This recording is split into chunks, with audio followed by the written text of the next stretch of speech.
Prosonic experience the finest UPVC windows and doors. 779997 79088. ప్రస్తుతం మనతో పాటు లైవ్ కాల్లో అందుబాటులో ఉన్నారు జై భారత్ పార్టీ వ్యవస్థాపక అధ్యక్షులు మాజీ సిబిఐ జేడి లక్ష్మీనారాయణ గారు. ఒక్కసారి సార్తో మాట్లాడదాము. ఎందుకంటే బనకచెర్లకు సంబంధించి చాలా వివాదాలు నడుస్తున్నాయి మన రాష్ట్రానికి అలాగే ఆంధ్ర రాష్ట్రానికి మధ్య, తెలంగాణ ఆంధ్రాల మధ్యన. అసలు ఏం జరిగింది, ఏం జరుగుతుంది, ఏం జరగబోతుంది, ఇవన్నీ కూడా మనం లక్ష్మీనారాయణ గారిని తెలుసుకుందాం. సార్ నమస్తే అండి. నమస్తే. సార్ ఏంటి సార్ కొంచెం డల్గా కనిపిస్తున్నారు ఈరోజు? ఏదో పనిలో ఉండినాను కొద్దిగా. నా పిహెచ్డి ప్రాజెక్ట్ ఒకటి నడుస్తుంది కదా, దాంట్లో. దేని మీద సార్ పిహెచ్డి? నేను రూరల్ డెవలప్మెంట్ మీద చేస్తున్నానమ్మా. అబ్బా సూపర్ సార్, మంచి సబ్జెక్ట్, అసలు చాలా వాస్ట్ సబ్జెక్ట్ సార్ అది. అంటే ఆదర్శ గ్రామాలను స్టడీ చేసి భారతదేశంలో కొన్ని గ్రామాలే ఆదర్శ గ్రామాలు ఎందుకు అవుతున్నాయి, అన్ని గ్రామాలను ఆదర్శ గ్రామాలుగా మార్చాలంటే ఏం చేయాలి అన్నది నా పిహెచ్డి ప్రాజెక్ట్. దాన్ని నెలలోపల తగ్గించాలని చెప్పేసి ఫినిష్ చేద్దామని చెప్పేసి ఆ పనిలో కొద్దిగా ఈ కాలేజీలో నైట్ అవుట్స్ లాగా ఇప్పుడు ఉన్నాను నేను. కాదు సార్, ఇప్పుడు ఇంత బిజీ లైఫ్లో కూడా మీరు ఒక పక్క పార్టీ పనులు, ఇంకో పక్క ఏమో ఈ రైతులకు సంబంధించినవి చూస్తారు, తర్వాత ఇట్లా మేము అడిగినప్పుడు మాకు తప్పకుండా కాదు అని చెప్పారు పాపం. తర్వాత ఇంకా బిజీ స్కెడ్యూల్, మామూలు స్కెడ్యూల్ కాదు, చాలా చోట్లకి గెస్ట్గా వెళ్తారు మీరు. నేను ఎన్నో చోట్ల చూశాను, గెస్ట్ లెక్చర్స్ ఇస్తూ ఉంటారు మీరు చాలా చోట్ల. తర్వాత కొన్ని ప్రోగ్రామ్స్కి మీరే స్వయంగా దగ్గరుండి మరీ చేస్తూ ఉంటారు. ఎన్నో ఉన్నాయి అలాంటిది. ఇంత బిజీ లైఫ్లో మళ్ళీ పిహెచ్డి కూడా చేస్తున్నారా సార్? అవుదమ్మా, మనిషి బిజీగా ఉండాలి కదా, మనిషి వల్ల సమాజానికి ఉపయోగపడితే అది సరిపోతుంది. గ్రేట్ సార్, రియల్లే మీలాంటి వాళ్ళు చాలా మందికి, మాలాంటి ఎంతో మందికి ఆదర్శం నిజానికి, ఇప్పటికీ ఎప్పటికీ కూడా. ధన్యవాదాలు సార్. ఈ బనకచెర్ల విషయానికి వస్తే, మన రెండు తెలుగు రాష్ట్రాల మధ్య వివాదం నడుస్తుంది, గత కొంతకాలంగా నడుస్తూనే ఉంది, ఇప్పుడు వివాదం ముదురుతుందేమో అనిపిస్తోంది. అసలు దానికి సంబంధించిన పూర్తి ఇన్ఫో ఇవ్వండి సార్. ఖచ్చితంగా. ఎందుకంటే భారతదేశం ముఖ్యంగా వ్యవసాయ ఆధారిత ప్రాంతం. ముఖ్యంగా మన రెండు రాష్ట్రాలు ఆంధ్రప్రదేశ్ మరియు తెలంగాణ. అటువైపు ఆంధ్రప్రదేశ్ చూస్తే జిఎస్డిపిలో చూస్తే ప్రధానంగా ఆంధ్రప్రదేశ్లో వ్యవసాయ రంగం మీద ఎక్కువగా ఆధారపడి ఉంటుంది. వ్యవసాయం అంటే అందులో వ్యవసాయం, తర్వాత వచ్చేసి ఫిషరీస్, ఇవన్నీ కూడా వస్తాయి. సో ఆ విధమైన పరిస్థితుల్లో ప్రతి ప్రభుత్వం కూడా ఎక్కువ సంఖ్యలో ఎక్కువ మొత్తంలో మన భూములు ఏవైతే ఉన్నాయో వాటికి ఇరిగేషన్ నీళ్లు అందించాలన్న ధోరణిలో పనిచేస్తుంటాయి. కాబట్టి వివిధ ప్రాజెక్టులు వాళ్ళు టేకప్ చేస్తుంటారు. సో ఆ ప్రాజెక్టులు టేకప్ చేసి వీలైనంతగా నీటిని, ఏదైతే నీరు వృధాగా వెళ్ళిపోతుందో సముద్రానికి, ఎందుకంటే మన రెండు రాష్ట్రాల్లో గోదావరి, కృష్ణ ప్రధానమైన నదులు. ఈ రెండు నదులు కూడా మహారాష్ట్ర నుంచి పుట్టి వివిధ రాష్ట్రాల్లోకి వచ్చి ముఖ్యంగా తెలంగాణ, ఆ తర్వాత ఆంధ్రప్రదేశ్, ఆ తర్వాత సముద్రంలో కలిసిపోతుంటాయి. కాబట్టి వీలైనంత ఈ నీటిని ఒడిసి పట్టుకోవాలి అన్నది ప్రధానంగా జరుగుతున్న ఒక ప్రయత్నం. కానీ ఈ నదులు ఒక రాష్ట్రంలో ఇంకో రాష్ట్రం నుంచి ప్రవహించడం వల్ల ఆ రెండు రాష్ట్రాలకు కూడా ఎన్ని నీళ్లు ఎవరికి కేటాయించాలన్నది ఎప్పుడూ కూడా జరుగుతున్న ఒక డిస్ప్యూట్. తర్వాత మీరు ముఖ్యంగా చూసుకుంటే 2014లో స్టేట్ రీఆర్గనైజేషన్ జరిగినప్పుడు గోదావరి వాటర్ బోర్డు, తర్వాత కృష్ణా వాటర్ బోర్డు, ఈ రెండింటిని కూడా ఏర్పాటు చేయడం జరిగింది. దానివల్ల ఈ గోదావరి నీళ్లు కానీ కృష్ణా నీళ్లు కానీ ఈ రెండు రాష్ట్రాల మధ్య ఎలా పంచుకోవాలి అన్న దాని గురించి ఇక జరుగుతూనే ఉంది. అంటే ఇంకా కూడా దానికి ఒక ఫిక్స్డ్ ఇది రాలేదు. ఇప్పుడు ముఖ్యంగా ఈ బనకచెర్ల అన్నది ఈ ఆలోచన ఎప్పటి నుంచో ఉంది. ఎందుకంటే గోదావరి నుంచి వృధాగా వెళ్ళిపోతున్న ఒక 200 టీఎంసీ నీళ్లు ఏవైతే ఉన్నాయో వాటిని గనక మనం పోలవరం కుడి కాలువ నుంచి తీసుకొచ్చి ప్రకాశం బ్యారేజ్ వరకు తీసుకొచ్చి ఆ తర్వాత దాన్ని రిజర్వాయర్లోకి తీసుకొచ్చి అక్కడి నుంచి బనకచెర్ల రెగ్యులేటర్కు తెచ్చి అక్కడి నుంచి రాయలసీమకు నీళ్లు ఇవ్వాలన్నది ఇది బేసిక్గా. దాని గురించి డీటెయిల్గా చెబుతాను నేను. ఇది బేసిక్గా అంటున్నది. అంటే ఆంధ్రప్రదేశ్ ప్రభుత్వం ఏమంటుందంటే మేము 200 టీఎంసీలు ఈ వరద జలాలు ఏవైతే ఉంటాయో వాటిని ఉపయోగించుకోవాలి. కానీ అదే మీకు తెలంగాణ వాదన ఏంటంటే మావి అనేక ప్రాజెక్టులు ఉన్నాయి గోదావరి మీద, సో వాటన్నిటిని మేము పూర్తి చేసే దశలో ఉన్నాం. మరి అవన్నీ మేము పూర్తి చేస్తే మీకు అంత నీళ్లు ఉండవు. కానీ మీరు మాకన్నా ముందుగానే ఆ ప్రాజెక్టు నిర్మిస్తే మా ప్రాజెక్టులు ఏమవుతాయని చెప్పేసి వాళ్ళ ఆందోళన. సో ఇటువంటి ఒక పరిస్థితిలో ఈ బనకచెర్ల అన్నది కొత్త ఇష్యూ ఒకటి మీకు ముందుకు వచ్చింది. సో దీని గురించి కొద్దిగా గోదావరి జలాల గురించి కొద్దిగా మాట్లాడుకోవాలి. తప్పకుండా సార్.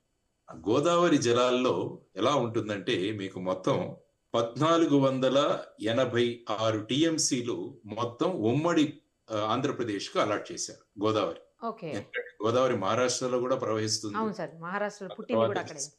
తెలంగాణ, ఆంధ్రప్రదేశ్. కాబట్టి ఈ మన ఉభయ రాష్ట్రాలకు అంటే అన్డివైడెడ్ ఆంధ్రప్రదేశ్ కు 1486 టీఎంసీలు ఉపయోగించుకోవచ్చు అన్నది distribution, inter state distribution. Okay. అందులో 79% తెలంగాణకు, 21% ఆంధ్రప్రదేశ్కు అన్నది అప్పుడు వాళ్ళు నిర్ణయించింది.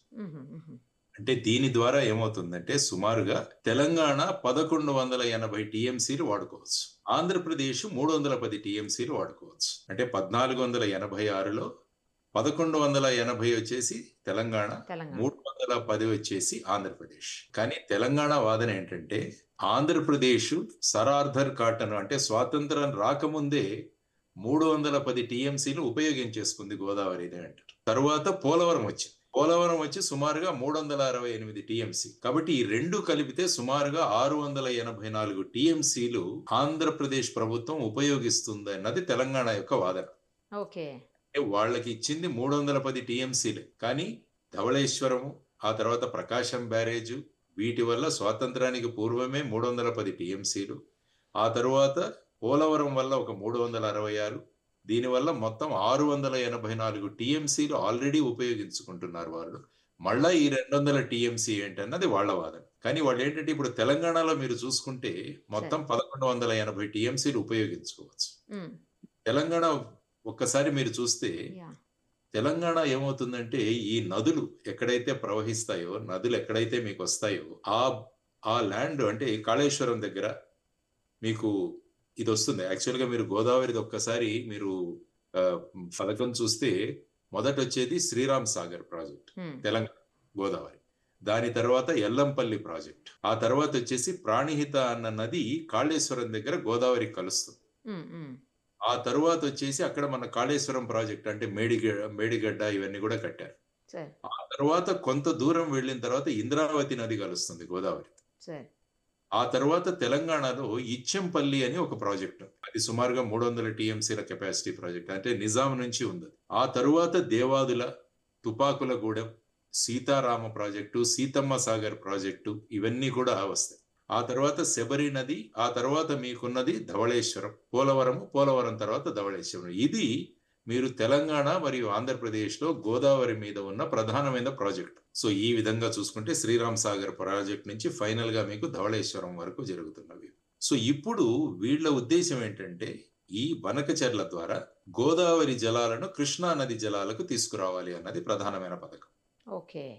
అంటే పోలవరం దగ్గర నుంచి కుడి కాలువ నుంచి ఎక్కువ నీటి మొత్తాన్ని తీసుకొచ్చి దాన్ని మనం ప్రకాశం బ్యారేజ్ దగ్గర తీసుకొచ్చి ఆ తరువాత దాన్ని వైకుంఠపురం బ్యారేజ్ ఒకటి కట్టి తర్వాత బొల్లేపల్లి అనే ప్రాంతంలో ఒక పెద్ద రిజర్వాయర్ను ఏర్పాటు చేసి దాని నుంచి నల్లమల్ల అడవుల్లోంచి ఒక టనల్ ద్వారా బనకచెర్ల హెడ్ రెగ్యులేటర్ దగ్గరికి తీసుకువెళ్ళి అక్కడి నుంచి రాయలసీమకి ఇది సప్లై చేయాలి అని చెప్పేసి ఈ బనకచెర్ల ప్రాజెక్టు సుమారుగా 80,000 కోట్ల ప్రాజెక్ట్ అనుకుంటా, 82,000 కోట్ల ప్రాజెక్ట్. ఇది బేసిక్ గా మీకు బనకచెర్ల ప్రాజెక్ట్. కానీ తెలంగాణ వాళ్ళు ఏం చెప్తున్నారంటే ఆల్రెడీ మీరు రాయలసీమకి కృష్ణా నుంచి ఎక్కువ నీళ్లు మీరు తీసేసుకున్నారు ఆల్రెడీ. ఎందుకంటే యాక్చువల్ గా మీరు పోతిరెడ్డిపాడు రెగ్యులేటర్ ఒకటి ఉంటుంది, అక్కడి నుంచి శ్రీశైలం నుంచి నీళ్లను తీసుకొచ్చి ప్రధానంగా ఎన్టీఆర్ గారు ఉన్నప్పుడు అక్కడ ఒక 4 గేట్లు ఏర్పాటు చేశారు. అంటే తెలుగు గంగా ప్రాజెక్టు కోసం, అంటే తమిళనాడుకు నీటి సరఫరా చేయాలి, మంచినీళ్లు తాగడానికి ఇవ్వాలని చెప్పేసి ఆయన తెలుగు గంగా ప్రాజెక్టు పెట్టారు. ఆ తర్వాత ఏంటంటే రాజశేఖర రెడ్డి గారు ఉన్నప్పుడు అక్కడ 4 గేట్లు కాస్త 12 గేట్లు చేశారు. ఆ తర్వాత జగన్మోహన్ రెడ్డి గారు ముఖ్యమంత్రిగా ఉన్నప్పుడు వాటిని 24 గేట్లకు తీసుకెళ్లారు. అంటే శ్రీశైలం నుంచి ఆల్మోస్ట్ చాలా నీళ్లు మీరు ఈ విధంగా అంటే ఎక్కడా శాంక్షన్స్ తీసుకోకుండా మీరు ఆల్రెడీ నీళ్లు తీసేసుకున్నారు. ఆ తర్వాత సుమారుగా ఒక 364 టీఎంసీలు మీరు రాయలసీమలో ఉపయోగించుకోవడానికి హంద్రీనీవా కావచ్చు, గాలేరు నగరి ప్రాజెక్టు కావచ్చు, వీటన్నిటి మీద మీరు వెలిగొండ ప్రాజెక్టు కావచ్చు, వీటన్నిటి నుంచి మీరు ఆల్రెడీ నీళ్లు తీసేసుకున్నారు. మీరు ఇంకా ఒక 200 టీఎంసీలు రాయలసీమకి ఇవ్వాలనుకుంటున్నారు. కానీ మా తెలంగాణలో వ్యవసాయం లేదు, ఎందుకంటే తెలంగాణలో మీరు చేయాలంటే లిఫ్ట్ ఇరిగేషన్ కావాల్సి వస్తుంది. ఓకే. ఎందుకంటే తెలంగాణ లోతట్టు ప్రాంతంలో ఉంది. లిఫ్ట్ చేయాలి వాటిని. తెలంగాణ మొత్తం కూడా పైన ఉంది. సరే. అందుకు కాళేశ్వరం తీసుకున్నా కూడా మీరు లిఫ్ట్ చేయాల్సొస్తుంది. సరే. అందువల్ల ఆల్రెడీ ఇప్పుడు చూసుకుంటే 1180 టీఎంసీల కెపాసిటీ ఉన్నా కూడా తెలంగాణ కేవలం 500 టీఎంసీలు మాత్రమే ఉపయోగించుకుంటుంది. తెలంగాణ వాళ్ళ వాదన ఏంటంటే మాకున్న పెండింగ్ ప్రాజెక్టులు ఏవైతే ఉన్నాయో అంటే దేవాదుల కావచ్చు, తుపాకులగూడెం కావచ్చు, సీతారాం ప్రాజెక్టు కావచ్చు, సీతమ్మ సాగర్ కావచ్చు, వీటన్నిటికి కూడా మీరు అడ్డుపడుతున్నారు మాకు. మేము గనక అవి కంప్లీట్ చేసేసుకుంటే మా నీళ్ళు ఇక్కడే మేము ఒడిసి పట్టుకుంటాం. మీకెక్కడ ఆల్రెడీ మీరు కెపాసిటీ కన్నా ఎక్కువ ఉపయోగించుకుంటున్నారన్నది వాళ్ళ వాదన. కాబట్టి ఈ విధంగా బనకచెర్ల ఒకవైపు ఆంధ్రప్రదేశ్కి ప్రతిష్టాత్మకమైన ప్రాజెక్ట్ అవుతే తెలంగాణకు వచ్చేసరికి మీరు ఆంధ్ర వాళ్ళు చేస్తున్న ప్రాజెక్టుకి మీరు లొంగిపోతున్నారన్న చాలా ఆరోపణలు వస్తాయి. అందుకనే మొన్న కేంద్ర జలశక్తి మినిస్టర్ పాటిల్ గారి దగ్గర కూడా ఇరువురు ముఖ్యమంత్రులు కూడా వెళ్ళారు. అవును సార్. చంద్రబాబు గారు వెళ్ళారు, తర్వాత చేసి రేవంత్ రెడ్డి గారు కూడా వెళ్ళారు. మీరు ఇక్కడ తెలంగాణలో చూసుకుంటే ప్రజెంటేషన్లు జరుగుతున్నాయి. ఐ థింక్ మన ఉత్తమ్ కుమార్ రెడ్డి గారు ప్రజెంటేషన్ ఇచ్చారు ఈ బనకచెర్ల ప్రాజెక్టు గురించి. అంటే బనకచెర్ల ప్రాజెక్టు గనక వస్తే తెలంగాణకు ఏ విధంగా అది అన్యాయం అవుతుంది అని. అటువైపు మన నిమ్మల రామానాయుడు గారు కానీ చంద్రబాబు నాయుడు గారు కానీ బనకచెర్ల ప్రాజెక్ట్ వస్తే ఆంధ్రప్రదేశ్కి ఏ విధంగా ఉపయోగపడుతుంది అన్నది వాళ్ళు ప్రజెంటేషన్లు ఇస్తున్నారు. సో ఈ విధంగా ఈ రెండు రాష్ట్రాల మధ్య ఈ బనకచెర్ల ప్రాజెక్టు గురించి వాదోపవాదాలు జరుగుతూనే ఉన్నాయి. కాబట్టి ముందు ఈ డిస్ట్రిబ్యూషన్ గురించి ఫైనలైజేషన్ అవ్వాలి, అయితే గానీ అవ్వదు. ఆ తర్వాత అందుకనే రేవంత్ రెడ్డి గారు అన్నారు కదా, మాకు 1000 టీఎంసీలు మీరు ఇచ్చేసి మిగతా మీరు 500 మీరు పెట్టుకొని మీరు రాసివ్వండి, మీరు ఏ ప్రాజెక్ట్ అయినా కట్టుకోండి. ఆయన మొన్న చేసిన వాదనలో అది కూడా 1000 టీఎంసీలు మాకు, మీ 500 టీఎంసీలు మీకు, చాలు సరిపోతుందని మీరు రాసివ్వండి. ఎందుకంటే వాళ్ళు అనడం ఏంటంటే మీరు ఆల్రెడీ మీ కెపాసిటీని మీరు దాటిపోయారు. అంటే మీరు ఇంతకు ముందు ఉన్న ధవళేశ్వరం కావచ్చు, ప్రకాశం బ్యారేజ్ కావచ్చు, తర్వాత పోలవరం కావచ్చు, వీటన్నిటిని కలుపుకుంటే ఆల్రెడీ మీరు 500 కన్నా ఎక్కువ వెళ్ళిపోయారు.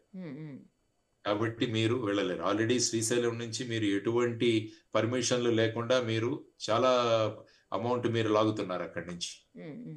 సో ఆ విధంగా, ఎందుకంటే కృష్ణా నది మీద కూడా ప్రాజెక్టులు ఉన్నాయి మనకి. కృష్ణా నది కూడా మహారాష్ట్ర, తర్వాత వచ్చేసి ఇటు తెలంగాణ, కర్ణాటక, ఆ తర్వాత వచ్చేసి ఆంధ్రప్రదేశ్, ఫైనల్ గా అక్కడ హంసలదేవి దగ్గర వెళ్ళిపోతుంది. ఆ విధమైన ప్రాజెక్ట్స్ మీరు చూసుకుంటుంటే జూరాల ప్రాజెక్ట్ ఉంది, శ్రీశైలం ప్రాజెక్ట్ ఉంది, నాగార్జున సాగర్ ప్రాజెక్ట్ ఉంది, పులిచింతల ఉంది. ఇవన్నీ కూడా కృష్ణా నది మీద ఉన్న ప్రాజెక్ట్స్. ఆ తర్వాత ప్రకాశం బ్యారేజ్.